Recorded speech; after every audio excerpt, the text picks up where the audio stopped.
Vovô Natalino, na graça do tempo. José era um pai de família que estava desempregado e via seus familiares passando por um aperto danado pela situação atual. Decidido a mudar essa questão, José declara à sua esposa, chamada Joana, que precisa viajar à procura de trabalho.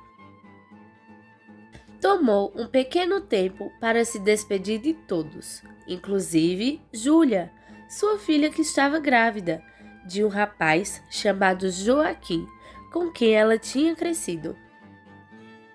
Todos moravam em uma pequena comunidade, dentro de um sítio que ficava em alguma parte do território de Pesqueira. O dia da partida chegou. Era quase final de fevereiro. Estavam todos na porta, prontos para se despedir de José. A cena de ver sua família acenando de longe tirou algumas lágrimas de José, já que ele se fazia de durão e escondia os choros, por estar vivendo em uma vida árdua. Mas, de cabeça erguida, acenou de volta e seguiu rumo a Recife, pois iria pegar um ônibus rumo a São Paulo. Após uma viagem extremamente longa, José chegou em São Paulo, uma cidade extremamente grande e desconhecida por ele. Precisava se virar para chegar ao local onde trabalharia, em uma obra de um prédio que estaria por se iniciar. Foram dias longos e difíceis, sem o cheiro de sua amada e ter que degustar de marmitas frias. A saudade parecia que lhe batia como um martelo, que batia nos pregos todos os dias naquela obra. José economizava todo o seu dinheiro e mandava sempre uma parte para Joana, diferente dos demais, que só viviam lhe chamando para sair pelas noites de São Paulo. José ficava no alojamento, que quase sempre estava fedendo. Escondia-se abaixo do lençol, fino e cheio de manchas, para não sentir aquele odor que incomodava. Aquela vida entristecia seu coração, que estava agindo por desespero, para poder dar uma vida melhor para sua família. Alguns meses se passaram. Em uma certa noite do solstício de inverno, o frio fazia com que o queixo de José batesse descontrolavelmente, pois não era acostumado com tamanho frio. Após o dia bastante cansativo de trabalho, José foi se deitar, sem ao menos jantar. Momentos antes de pegar no sono, uma lágrima escorreu de seus olhos. Após José pegar no mais profundo sono, algo inesperado aconteceu. Uma figura desconhecida recebeu aquela lágrima de José e rastreou até seu sonho. Este ser era horrendo e, quando se apresentou, fez com que José cobrisse seus olhos imediatamente com aquela presença sinistra. O frio tinha se intensificado até o corpo de José, que estava fora do sonho, se contorcia descontrolavelmente. Em breve apresentação, este ser horrendo trouxe uma comunicação. José, meu nome é Arturo Cru. Sua lágrima foi o convite para que eu pudesse chegar a você. Trago-lhe uma bênção, dada pelo Pai dos Anjos, que despertará na volta para casa. Faça a diferença. Após aquela presença sumir, José teve o sonho mais belo da sua vida. O frio fugiu, como a escuridão some diante ao sol, e o alarme de seu despertador antigo acabou tocando. Depois dessa noite, José ansiava pelas noites para poder ter belos sonhos como aquele. A data de voltar para casa se aproximava. José aproveitou para levar algumas coisas para casa. Passou na rua 25 de março, comprou tudo o que faltava em casa. panelas, panos de prato, enfeites de geladeira, brinquedos para as crianças do sítio, como peão, bolinha de gude, peteca, ioiô, carrinho de madeira, entre outros. Colocou todos dentro de um grande saco de estopa e levou para o seu alojamento. O dia de partir chegou. Ao se despedir do pessoal do trabalho, José foi presenteado por todos com um chapéu de couro, já que seu apelido lá era nordestino. Muito grato pelas amizades que fez, se despediu de todos com a promessa que voltaria no ano que vem.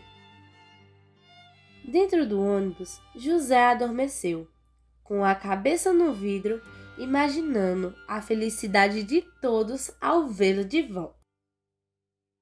Naquele momento, parecia que o tempo teria se debruçado para reverenciar José. Aquele sonho parecia eterno. José conheceu algumas figuras de um lugar que poucos ainda conhecem, chamado Goiânia dos Caboclinhos. Duas delas se destacaram entre todas: Luís, o Senhor do Tempo, e Zé do Carmo, o Pai dos Anjos. Luís vinha vestido com uma bata amarela reluzente, com uma enorme sombrinha na mão, que outrora usava para se apoiar como um bengala. Outrora se protegia da chuva.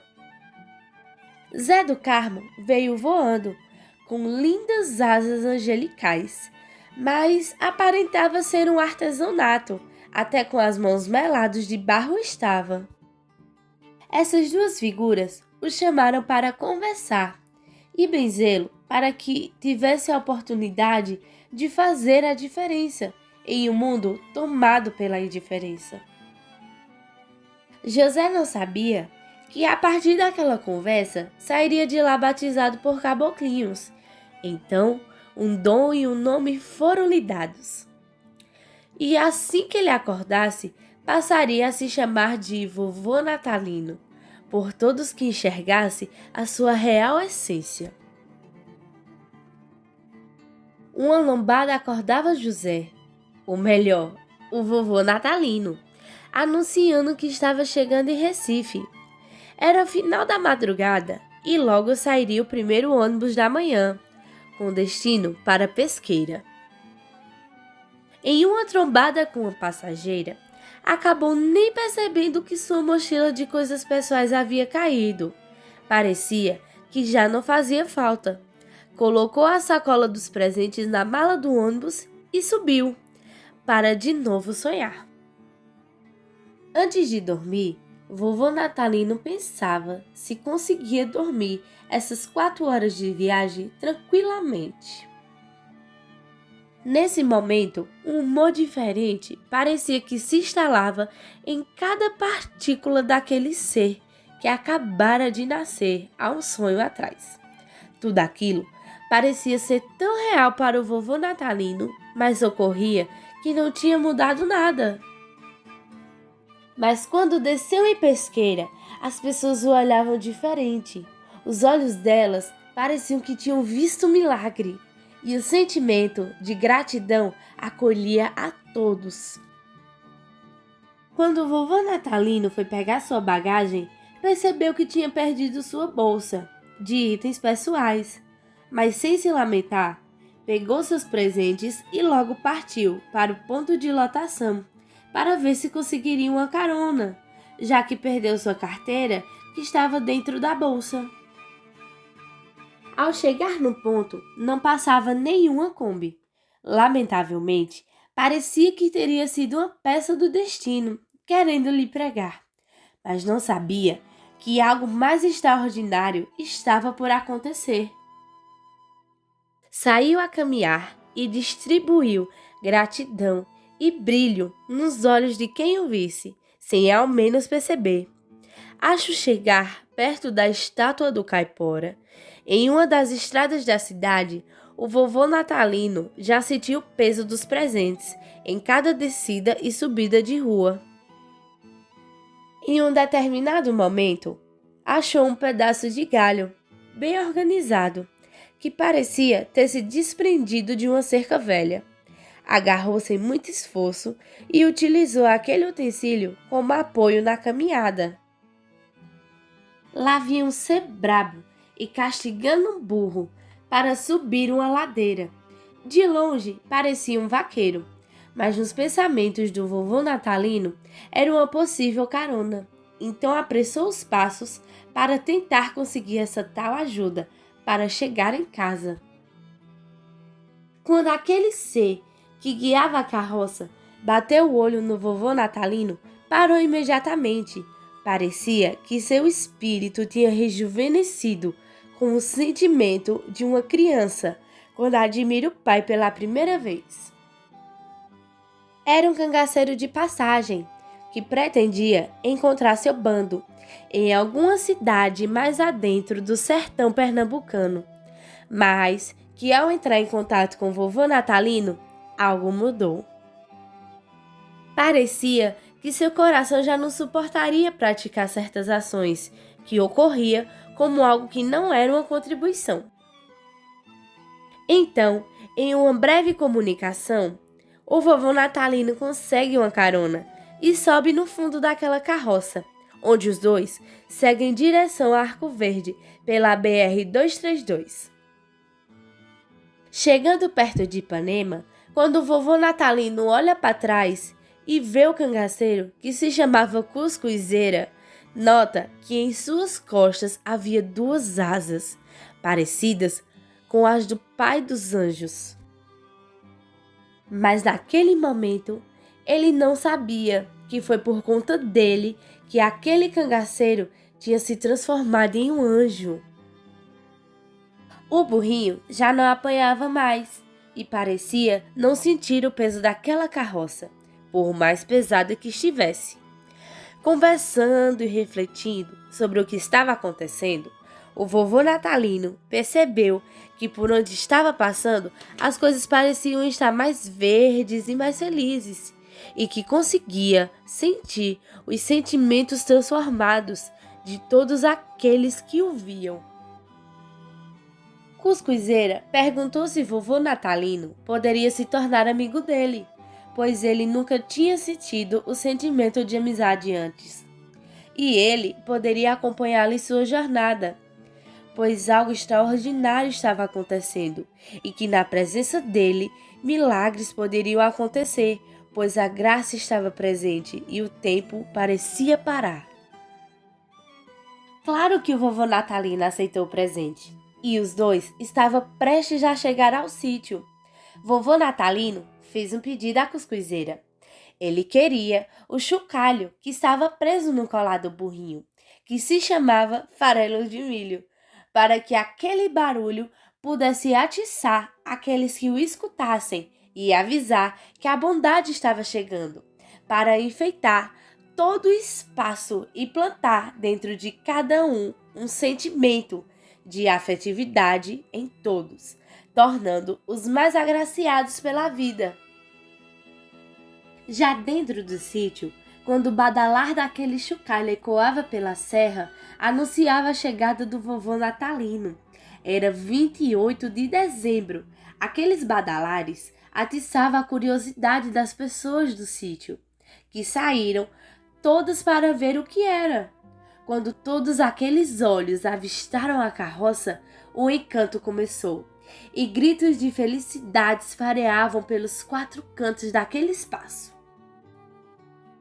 Joana, Júlia e Joaquim estavam frente à porta, vendo aquela muvuca acontecendo, sem saber o que estava acontecendo, mas sentindo toda aquela magia acontecendo, quando percebem que aquele já não era mais José que eles conheciam, que estava trazendo a felicidade para aquelas pessoas com um gesto tão simples. Lágrimas de felicidades serviam como oferenda para que todos aqueles sentimentos se perpetuassem. Após presentear as crianças e os vizinhos, o vovô natalino chegou na sua casa, trazendo em seu saco o conforto de uma vida agraciada para sua família, que sabia que aquele momento seria marcado para o resto de suas vidas, mesmo sabendo que logo ele partiria, para no ano seguinte trazer toda essa magia novamente.